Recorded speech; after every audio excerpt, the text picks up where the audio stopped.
Bonjour à toutes et à tous. Je vais vous présenter ici aujourd'hui un des éléments de ma thèse, un résultat dans une des études de cas qui s'intéresse globalement à la construction des compétences en éducation physique et sportive à travers notamment l'analyse du processus de typification chez les élèves. Donc globalement, pour recontextualiser un peu l'approche par compétences, elle a été beaucoup mise en place depuis les années 2000 autour de deux enjeux principaux. Le premier, d'essayer de réduire les inégalités entre les élèves avec l'idée d'un socle de compétences que tous les élèves vont devoir maîtriser. Et puis un deuxième aspect qui nous paraît intéressant, c'est l'idée d'introduire une démarche plutôt plus active, en tout cas dans l'apprentissage, avec l'idée de la résolution de situations complexes par les élèves et du coup d'un mode plus actif de l'apprentissage. Dans la littérature, on retrouve une diversité des conceptions de la compétence qui vont de cadres plutôt behavioristes, où on s'intéresse vraiment au comportement, à des cadres plutôt cognitivistes, et puis le cadre de l'énaction, dans lequel nous on se situe, qui définit la compétence comme un agir compétent situé dans une famille de situations. Cet agir compétent, il est constitué de connaissances qui vont être constitutives de cette compétence. Ces connaissances, elles sont situées au sein du couplage entre l'acteur et la situation. Et puis elles se typifient dans des familles de situations, c'est-à-dire qu'elles vont être catégorisées dans des familles, et ces familles vont s'élargir au fur et à mesure de l'expérience des individus.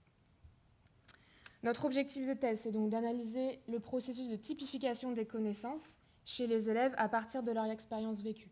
On a beaucoup d'études qui s'intéressent à l'activité de l'enseignant, à la façon dont il met en place des situations complexes, mais on a peu d'études qui s'intéressent vraiment à ce que vivent les élèves dans ces situations et ce qu'ils apprennent. L'objectif derrière, c'est du coup d'identifier des conditions qui vont être plus ou moins favorables à la construction des compétences et donc à partir des attendus de l'enseignant dans cette construction de la compétence. On s'est appuyé sur la théorie du cours d'action de Thoreau. Et donc rapidement, pour vous contextualiser les résultats que j'ai présentés ici, l'étude de cas, c'est deux élèves qui sont mis en binôme tout au long d'une séquence d'enseignement, Marie et Maëlle, dans une classe de 3e, avec un enseignant considéré comme expert. On a recueilli donc leur activité en classe lors d'une séquence de tennis de table de 6 leçons. Et on a ensuite mené des entretiens d'autoconfrontation avec les élèves pour accéder à leur vécu. Pour traiter les données, on a d'abord catégorisé l'expérience des élèves. On s'est focalisé sur leurs sensations, ce qu'elles repèrent dans la situation, c'est-à-dire ce qu'elles vont voir, ce qu'elles vont entendre, ce qu'elles vont repérer de familier, notamment dans les situations. On s'intéresse également à leur engagement dans la situation, ce qu'elles cherchent à faire, ce par quoi elles sont préoccupées. Et enfin, évidemment, les connaissances, ce qu'elles mobilisent comme connaissances à ce moment-là, ce qu'elles transforment ou ce qu'elles construisent.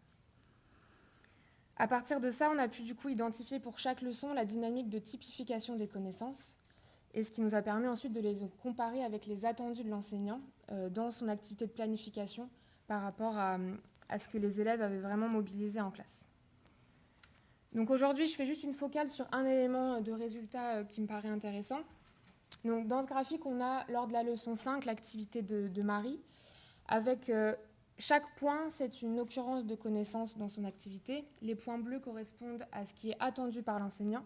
Ce qui est en point rouge, c'est ce qui est non lié à ses attendus.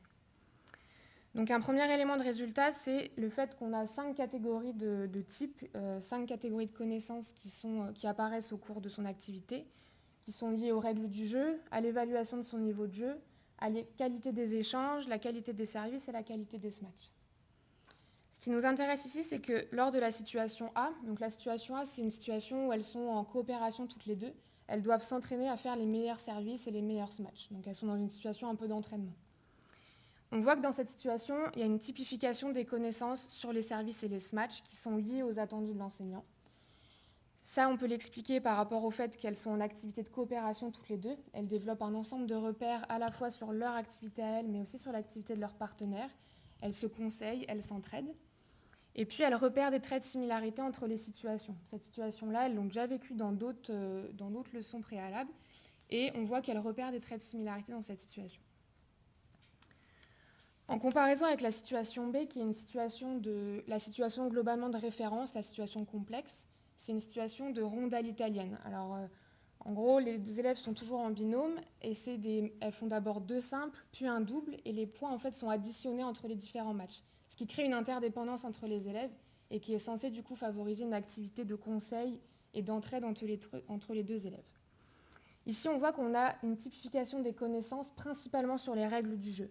On n'a quasiment aucune connaissance qui apparaît sur les SMATs et les services, alors que c'est un des attendus de l'enseignant dans cette situation-là, et notamment de réinvestissement entre ce qu'elles ont développé dans la situation A d'entraînement avec cette situation de match. On peut l'expliquer par le fait que les élèves sont vraiment focalisés sur les règles du jeu, notamment sur des points bonus qui vont valoriser certains aspects de l'activité, et notamment la règle du temps mort sur lequel on peut faire une focale. Dès que les élèves prennent un temps mort avec leur partenaire et qu'elles gagnent le point ensuite, elles gagnent 10 points. Ce qui en fait les amène à prendre un temps mort uniquement pour gagner 10 points, et elles disent n'importe quoi, elles ont développé la connaissance en fait de dire n'importe quoi pendant le temps mort. Ce qui est important pour elles en fait, c'est de gagner les 10 points. Et donc on voit vraiment qu'il y a une vraie focalisation des élèves sur ces règles du jeu et qui du coup occulte en fait les attendus de l'enseignant en termes de réinvestissement de ses connaissances. Donc voilà, je voulais vous faire une focale sur ce résultat-là qui me paraît intéressant dans l'approche par compétences, où en tout cas en EPS, on a l'idée qu'on va mettre en place des artefacts, ici des artefacts symboliques qui est la règle du jeu, qui est censé amplifier l'expérience des élèves. Ici, amplifier l'expérience de conseil entre les deux élèves pendant le match. Mais ici, on voit qu'on a une divergence entre ce qu'attend l'enseignant quand il met en place cette règle-là, avec l'activité des élèves et la façon dont ils l'utilisent. Ce qui nous questionne du coup un peu sur parfois l'habillage qu'il peut y avoir autour des dispositifs pédagogiques par compétences, des situations complexes où il y a un ensemble de variables que les élèves doivent manipuler, ils doivent faire des choix sur des règles du jeu.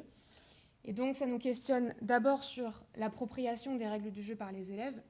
Est-ce qu'ils ne restent focalisés que sur ces règles du jeu, ou est-ce qu'ils voient derrière l'intérêt de la règle et donc développent des connaissances au-delà de la règle, dans l'utilisation vraiment que l'enseignant en veut? Et puis un deuxième aspect sur le réinvestissement des apprentissages. On voit ici que dans ce résultat, ça occulte en fait le réinvestissement que l'enseignant pouvait espérer par rapport aux élèves. Je vous remercie de votre attention.